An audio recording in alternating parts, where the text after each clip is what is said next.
Vamos a también pedirle que pase, porque le vamos a dar también la bienvenida a Rick Pinga, director regional de Ventas y Desarrollo de Negocios de AMT Diecasting, también que nos acompañe aquí en este escenario. Agradecemos también a François Ouellet, director general de Exo-S México, también que nos acompaña en este panel. Y finalmente le vamos a dar la bienvenida a la moderadora, quien va a fungir como la moderadora, Marie-Ève John, vicepresidenta de Exportaciones de Investissement, Québec. Vamos a dar inicio, gracias, si gustan tomar asiento, vamos a dar inicio a este interesante panel con el tema Québec, impulsando juntos la industria automotriz hacia un futuro sostenible. Y para dar inicio a este interesante panel, es un honor para el Clúster Automotriz de Nuevo León darle una vez más la bienvenida y cederle con mucho gusto la palabra en primer lugar a Christopher Skeete, Ministro, Delegado de Economía del Gobierno de Québec. Por favor, adelante. I'm very excited to be here with you guys today to talk to you about Quebec. Here I'm surrounded by not only my colleague at Investissement Québec International, but also amazing entrepreneurs that are solutions to all your problems. So I'm very happy to be here, and I look forward to exchanging on different subjects and also answering any questions you may have about Quebec. Quebec is a distinct part of Canada, and if ever you have any questions, I'd be more than happy to answer them and address any of those questions as well. So a pleasure to be on this panel with these amazing people. Thank you so much. So thank you everyone for being here. Like it was said, so we are very happy to present you with a panel about what's coming in the future. What about sustainability in the future of mobility? So I will be asking questions, or I guess here, so like the minister said, don't hesitate if you have questions yourself.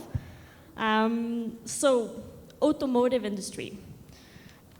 Everybody is running out of time to improve our ecological footprint. It's happening in all the industries.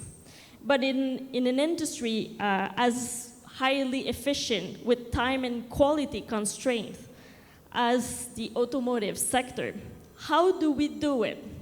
How do we maintain the current pace of the industry while doing better? So I will take, if you allow me, just a few minutes to introduce a little bit more our guest this morning. So we have François sitting next to me, François Ouellet from Exo-S. Exo-S with over 50 years of experience. Exo-S is a leader and a manufacturer of plastic functional systems using the injection and blow molding process. Its team of experts have acquired unique and specific knowledge in the design, engineering, and manufacture of tooling and plastic parts for highly specialized application, especially in the automotive sector. So they now have a plant in Quebec, but also in the United States and Mexico. So welcome, François. Thank you very much for the invitation. Next, we have Jean-Luc Lavergne. Bonjour, Jean-Luc. Lavergne specializes in the formulation of customized compound engineered resins. Their focus is to design and develop and manufacture high-value sustainable resins using 100% post-consumer recycled plastic. They have 3 manufacturing facilities, 21 distribution hubs, and an ocean-bound installation to serve their clients all over the world. Bienvenue, Jean-Luc. Merci beaucoup. Thank you very much. Muchas gracias. Looking forward to our conversation. And there at the end, we have Rick Pinga for AMT Diecasting. So AMT Diecasting is an aluminum die caster who has developed an A+ process created by the synergy of advanced technology, deep expertise, and disciplined work methods to ensure a reliable supply of high-quality castings. As a partner, AMT invests in a substantial protection inventory. This strategy allows for quick reaction to sudden increases in market demand and helps with the launch and ramp-up periods of new programs. AMT dares to stand out to offer you a different and reassuring experience. So, hi, Rick. Bonjour, buenos dias. Thank you for having me, and we look forward to the conversation this morning. So, first question, let's get into it. So, from the smallest suppliers to OEMs, all the players in the value chain must meet high standards of quality, production speed, reliability, oh sorry, that was a hard one this morning, while remaining extremely competitive in terms of price. These requirements are unlikely to change. They will actually increase. And new factors are coming in, such as social and environmental responsibility. OEMs will be called upon to do better and better on the environmental front, as their suppliers will also have to comply. This is already begin. I'm sure you're already into it. So maybe my first question, François, let's start with you. As a supplier of the automotive industry, how can you be greener without compromising parts quality, production rate, and still offer competitive price to your customers? That's a tough one, right, to start? Yeah, very good question. I think what we need to do is to be the most efficient possibly. So by being efficient, we can be competitive because we are in a really competitive market. All our clients are asking us to have the best price potentially. And for that, we need to be, I would say, close to our client because since in our case, we are producing plastic parts are sometimes big and not heavy. So being closer to our client help us to reduce the transport expenses and have a better turnaround. The other thing that I say we can do is plastic has a bad press, I would say, but it's a very nice material because you can recycle the number of times that you want. So in our case, internally, it's very important, and we always do that, to reincorporate in our process all the extra plastic that we have on the blow molding side and also on the injection side. So plastic has no problem. The problem is the discipline that as human we have after that we have used it. So it's very important to have company like Jean-Luc here, Lavergne Industries, so we can recuperate the afterlife plastic and help us to put it back in again in the process. So this is mostly the most important thing that we're doing. So recycling, end of life of product. And exactly, this is what we were discussing this morning. Yes, maybe Jean-Luc, you want to comment on that as well? Yeah, I think I'm kind of biased because when I've been doing this for 30 years, recycling plastics in the automotive is also known. It's the perceptions of not being high quality. Because we've been doing it so long and because we've got so much commercial activities with some clients that have been using this for over 20 years, now it's proven. It's a proven fact that you could actually do the good thing when it's well processed. So I believe that what you could do in terms of looking at your product is looking at sustainable resins. Something that was maybe there before, but the timing is now happening. And with the right technology, because that's also a thing that happens, the right technology, we're able to decontaminate polymers and bring it up to life to replace basically virgin material. And this is one of the elements that we've been doing and looking forward to do for the automotive industry. Because the automotive industry is a little bit behind. When you look at the electronics world that are doing a much better job at this, I think the automotive needs a bit of a push to get going on this one. But I'm optimistic about it. Maybe Rick at the other end. So what about die casting? Well, die casting is I guess, falls into the same boat as plastics in that the majority of material or specification of aluminum that's used A380, it's 100% recyclable. So that's what we use. In order for us to process that material, we use very clean resources, hydroelectricity, which is prevalent in Quebec, coupled with electronic furnaces. It allows us to have near zero carbon as a footprint. So it's all good things in terms of recyclability and sustainability. Very good. Maybe Minister, can I ask, what about in terms of Quebec government? How is the Quebec government aligned to support Quebec companies to be greener? And I think that's the biggest question that we have to deal with right now, is how to make that transition. The good news is in Quebec, we've already been doing that. We have 99.8% green energy, and we've had that energy for over 50 years. It's only now as a world, as a planet, as a people, that we're realizing how valuable that is. And so what we are tasked to do now is to help out our neighbors and help other people be green and assist people in better processes. For instance, every one of you here represents somebody who wants to buy ethically sourced, greener materials. And if you guys don't, your clients do. So how do we do that? Well, Quebec-based companies who are producing their goods with green energy, ethically, and with government approval and sustainable methods and high governance, now you're able to put that into your supply chain and satisfy your OEM's orders or your Tier 1's orders. So that's something that Quebec has always really done. Now, the good news is that everybody else is thinking about it. So Quebec is very well positioned to help out. And a lot of people don't realize that Quebec is actually one of the few people in North America right now, I think everybody's getting there, but was there before everybody else and could really help out in terms of crossing off that checkbox for traceability for ESG. Thank you so much. I'd like to bounce on that with our 3 Quebec companies that are here. So understand that you have recycle, good green raw material to work with, but is the industry ready to take it? What is the reaction of OEMs in the automotive industry? So maybe, yeah. Yes, the industry is ready to take it because in some way, other stuff that they're asking us to do by innovation is to see how we can replace metal by plastic. So there's a lot of research, a lot of innovation put into finding some new type of resin that could be very solid, very durable, and that could replace the metal. And that they like that, the client, because also it helps reduce the weight of the vehicle. And then reducing the weight, you can then save more energy to move the same vehicle.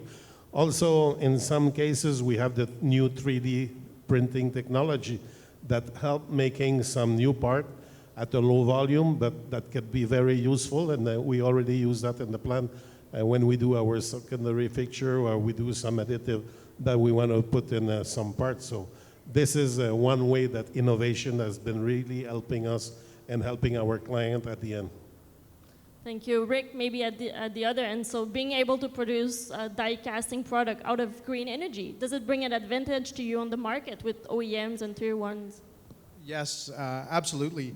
The spirit of innovation is really something that's, I guess, innate at AMT ever since the late 1960s. And innovation goes hand in hand with productivity. We're able to use recycled material to help achieve, like Francois said, lightweighting activities. So for parts that were typically made in steel, brackets, those types of things, we can push the envelope and use certain specs of aluminum to help achieve certain mechanical properties. And we do that again using clean energy. We also have the capability of producing weldable castings. Years ago, that wouldn't have been a thing that people would think of trying to engineer or develop because of porosity and difficulty, but we're able to do it at AMT. We've been given awards in the past for structural thin-walled weldable castings, and we do that quite successfully. So all of these things lend itself to the spirit of innovation that we have.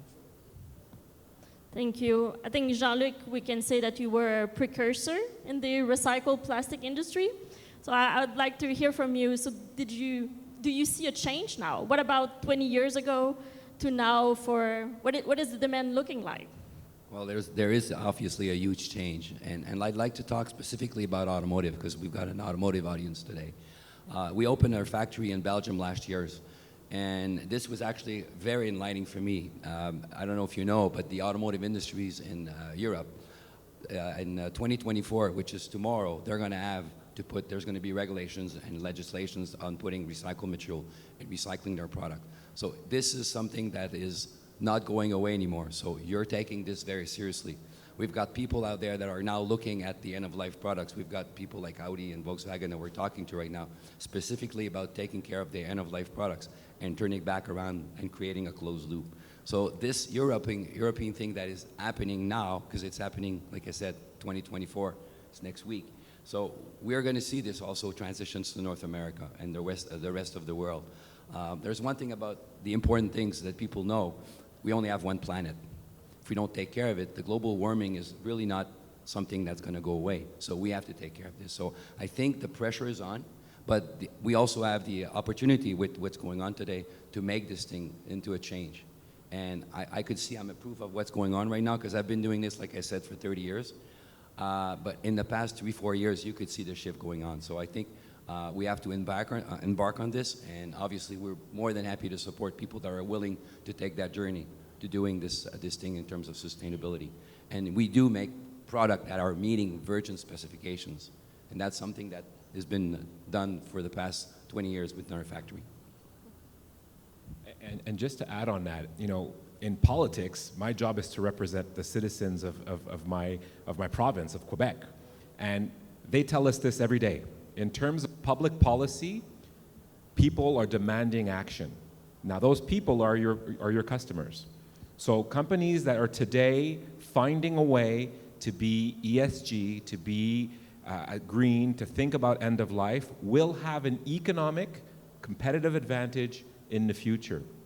And I think that if you take one thing away from, I think, this panel, is to realize that amazing opportunity and a tremendous risk of inaction of what people are demanding. And I hear it as much on the political side as I do hear it from the consumer side. And an example that I'll give you is an example with coffee.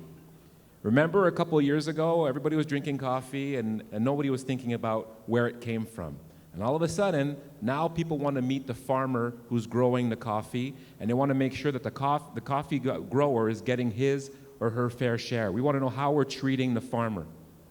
One day, people are going to look at your products, and they're going to ask, who made it, where did it come from, and was it ethically sourced?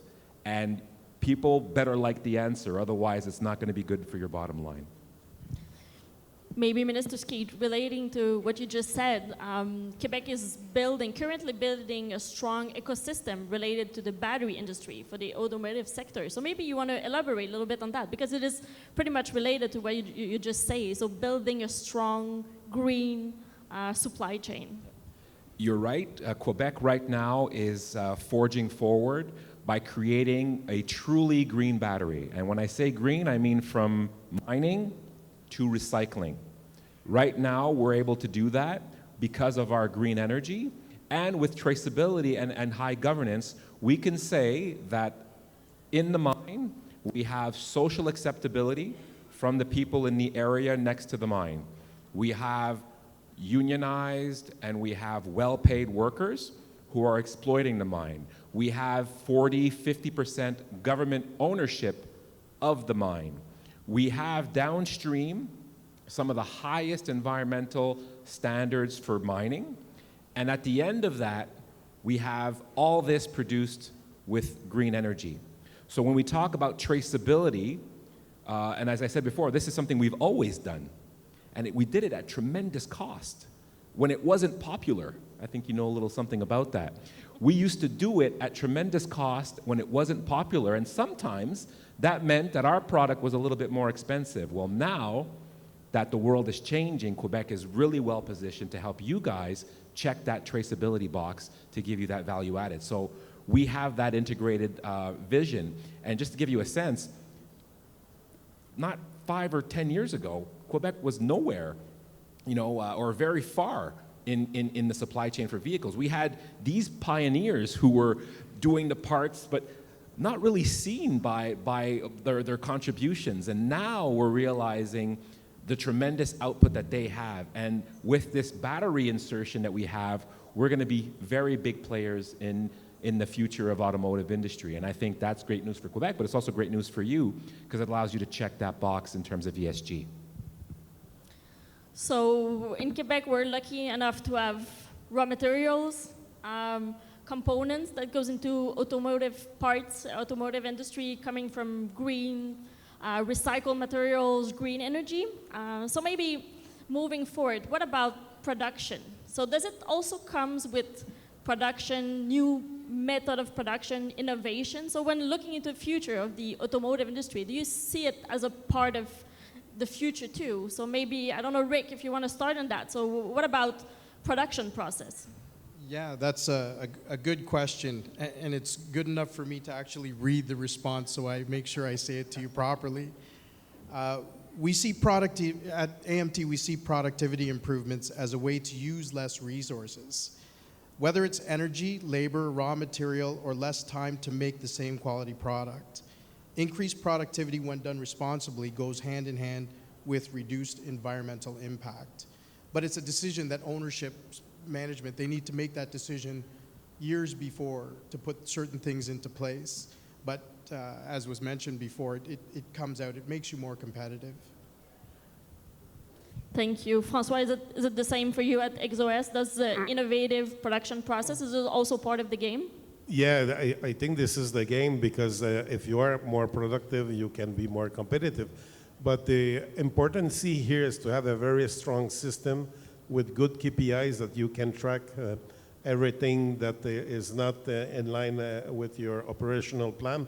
But also, you need to work on your equipment to have better data, have more efficient equipment, and also work on the energy to make sure that your sources of energy, in our case, for example, we use presses which consume a lot of energy. Right now, we're looking at having here in our plant in Mexico some solar panel, so we could use that energy from the sun.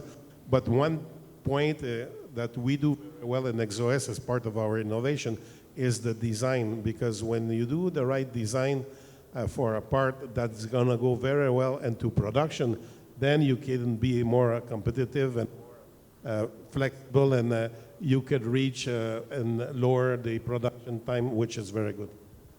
Very good. Jean-Luc, is innovation also part of your process, of your production?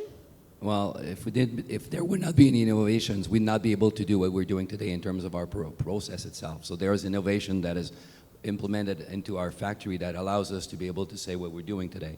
I think when you look at today's business, you look at resin itself, there's not really any new resins, but there's formulations that you could put two dissimilar resins together. So there's all kinds of things happening in the arena of plastics that could be done.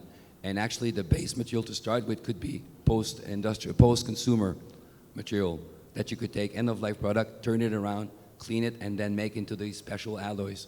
And that's one element that we see how we could meet our companies, our clients being more competitive in their world. And we do it at cost competitiveness, not at an overprice. Thank you. Minister Skeete, so obviously innovative production process is really part of the future as well. So maybe can you just tell us a little bit more about what Quebec government is doing just to support our companies into this new way of doing things? It's a tremendous opportunity because, you know, whether you call it reshoring or you call it friendshoring, what we have is an opportunity to not only increase North American wealth, but we also have an opportunity to build better. So that means optimizing our manufacturing processes so that they're leaner, meaner, and greener. And we can also make sure that we have the ability to have better conditions for our workers, less manual labor, more added value labor. So in the Quebec government, we're funding actively right now businesses so that they can review their processes. We have an initiative called OTN, where if you want to redo your infrastructure processes, or not your infrastructure processes, but your technology processes, we're going to give you financial aid. We're going to give you help to get that process undergoing, because it's a question of opportunity and efficiency. Yes, it checks all the boxes for all those things, but it's also creating better jobs. Jobs where people do repetitive processes are not fun jobs. That's why a lot of times we have trouble filling those positions. People want stimulation at work. They want to feel value added. They want to feel like they're contributing. They don't want to just repeat the same process. So technology helps us do that. So it helps retention, and it also helps efficiency, which of course makes North America more competitive globally. Thank you. So we have a lot of companies are here, business leaders in the room with us today. So maybe I'd like to hear about, all of this comes with bold, strong, strategic decisions in terms of a business leader or in terms of a minister, of a government. So maybe a few words about, for your colleagues here in the room, where did it start? What type of decision do you take on an everyday basis to really to be at the point where you're at? So maybe François, if you want to have a quick word on it. In our case, Exo-S was a real easy decision to take to come to Mexico, because our main client told us that if you're not in Mexico, then you will lose the rest of the business. So it was really strategical to come here and to establish ourselves. But in reality, you need to be close to your client, close to your market, and participate with them in the development of new products. This is what we have been doing, part of our value added, our innovation, and look at the opportunity right now with what we have been talking, the reshoring and for the NAFTA content that they want to have more North American percentage in a vehicle. So there's very good momentum right now to be here and to be part of the game. So your bold decision was to come to Mexico. That's a good one. Maybe Jean-Luc, what is the biggest bold decision you had to take to be in the game right now? Well, I think when you look at recycled plastics, the challenge was to overcome either perceptions or past experience. Our boldest decisions was to actually expand our business worldwide. Although we're a small company, we're already servicing people globally. We're going to be opening up another factory by the year end on the west coast of the United States. And I've been looking at Mexico. One of the elements that we see in our business is not to build a mega factory, is to build small factories or fair-sized factories where we could collect end-of-life plastics. So our business model is to be close to where you have end-of-life plastic. Mexico happens to have a lot of that. So our goal is to be able to expand our horizon over here. I've been coming here for the past couple of years. I think this will be a good area for us to establish one of those locations. In terms, what that will do is be able to service you guys closer. We're already servicing a lot of people in Mexico through our facility in Canada, but by being closer, we'll be able to even serve you guys even with better cost efficiencies and lower carbon footprints. So the bold decisions is to continue to grow at scale and not stop. Very good. What about you, Rick? Again, it's important that I articulate a couple of key strategic decisions that we've made in the past. So I'm going to read them off this piece of paper. There's a couple of good examples. The first one probably is switching our furnaces from being powered by fossil fuel to electricity. It's something that's fairly innovative. We spoke about that. Innovation is really part of our DNA at AMT. And another thing that management ownership decided to do years ago was our energy recovery system. We use the wasted heat from the furnaces to actually reheat our plants in the winter. So again, these are two strategic decisions. They're not something that all foundries or die casters do, but for AMT, for what we want to do and how innovative we want to be, productivity, quality, etc., it's something that we decided to implement. So. Very good. Minister Skeete, at the government level, what would you say would be the current strong decision that needs to be taken in order to stay at the forefront of this trend? Well, I think realizing the tremendous wealth that we had. Recently, in 2022, we merged the Ministry of Economy with the Ministry of Energy. That gives you a sense of where the world is. Right now, every economic decision, every macroeconomic decision is looked at through the lens of energy. Do we have the energy to sustain this industry? Does this industry, with the energy it costs, bring substantive value to the Quebec people? Does it add value to our citizens?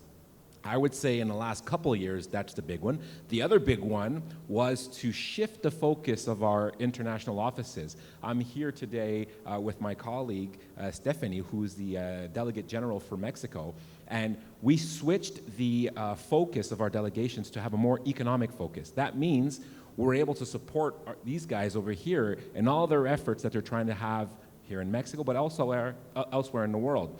And I think, if I have to say, and I'm going to be a little bit conceited here, we haven't bragged enough in Quebec about what we've been doing in terms of green energy, about how well we do that portion of our work and how ESG friendly our processes are. So one of the big things is we're doing now is we're going out and we're inviting people, like we're doing today, to come and join us in that ESG adventure, because I think your customers are just like my citizens, they're expecting that of you. Thank you. Maybe one last question to wrap it up. So we're lucky enough to be in beautiful Monterrey today, in Nuevo León. So maybe how do you see the collaboration between Quebec and Nuevo León, Quebec and Mexico in the automotive industry specifically? So how do you see it as in terms of on your perspective? So what is the opportunity here? Well, I think about what the minister said with the energy, the opportunity are really good for the battery market that is opening right now. So I think that here in Mexico could be extension for that market. In our case, in Exo-S, we have been developing for many years with all the manufacturers, the OEM, that are working on their own electric vehicle, and we have been doing many parts for them. So I think with the battery that's going to be made in Quebec, that's great to have an extension that could be brought here in Mexico. Very good. Rick, what is the opportunity to collaborate between Nuevo León and Quebec? Well, I think that the need for lightweighting, it was mentioned by Francois, companies that and opportunities that present itself through lightweighting, we need to be more efficient in those regards. So that material like aluminum becomes essential when you're comparing that or trying to redesign from heavier metals like steel or iron. And with the abilities that some of the companies have, including AMT, to be able to help you redesign some of your parts, structural, mechanical properties, those are really the opportunities that we see going forward, because there's a real need for that. Jean-Luc? In our case, as I said earlier, we're going to be as close as we can be from the supply chains. But on the other side, if anybody is looking at getting on that journey with us, that actually triggers our business to put factories and invest in Mexico. So I believe that what we're talking about today, it's changing. I see that there's a lot more willingness to go there.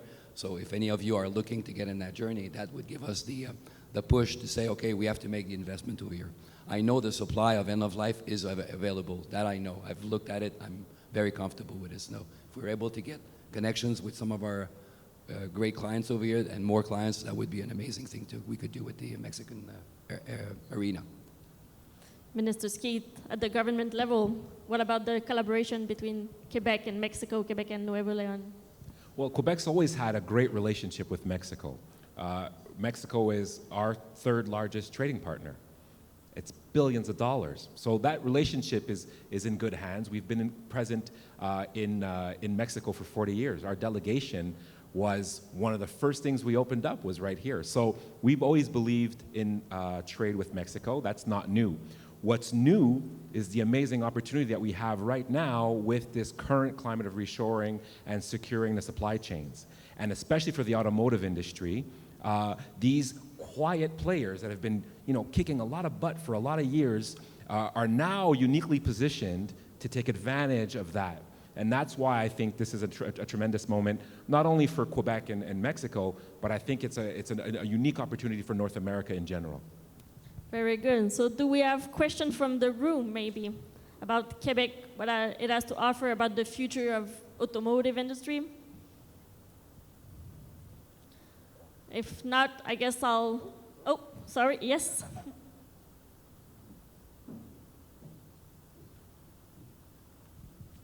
Yes, this is for Rick. Because they made you a question, what's the opportunity in Mexico? I can tell you that the commodity that is more seek in our buyers in the automotive industry is aluminum die casting. I was there at your plant last November, and we talked about that we need AMT to be here in Mexico. We need that company like yours to put a factory here, or you want, we can make a joint venture with someone here. There are investors here willing to invest in this industry. I can tell you, I think Miguel told me there was like 40 different companies looking for aluminum die casting. And we don't have enough suppliers. So that's the size of opportunity that we have in an industry like yours. Yep, thank you for that. And nice to see you again. You know, relocation is something that's asked of almost every smaller supplier if they're not already globally positioned. There's a couple of things that we say. We're not adverse. We're not in Mexico yet, but we're not adverse to coming down to Mexico. It has to be for the right reasons. What we would ask is if we could launch a product in Quebec, it helps us understand with all of the expertise there what we need to do and then transplant accordingly. So really we're not adverse to relocating, but it has to be for the right reasons. Again, one of the things that would be a challenge here, not that it would be impossible, is the electricity infrastructure. In Quebec, you benefit from the hydroelectricity. Coupled with the electric furnaces, as mentioned earlier, it's zero carbon footprint. So it's one of the things that we want to maintain. How we do that in Mexico, we can figure that out. Thank you. Is there another question from the room? Very good. If not, I will conclude this panel session by saying thank you to the Nuevo Leon Automotive Cluster for having us here this morning. So thank you very much. And I will invite you all to come to visit the Quebec booth. So you had a very good overview of what we have to offer, but we have plenty more. So there's more than 20 Quebec company representatives present at the booths. I will invite you to come and visit us and see what we have to offer and how can we work together. Thank you very much, everyone. Thank you, everybody. If I may real quick, Marie-Ève, can the Quebec team just stand up real quick so everybody can see you? So if you guys have any questions, Marie-Ève is here and they can help you. They're amazing and they want to help you. That's why they're here. So feel free to come see them anytime. Thank you. Thank you, everyone, for being here.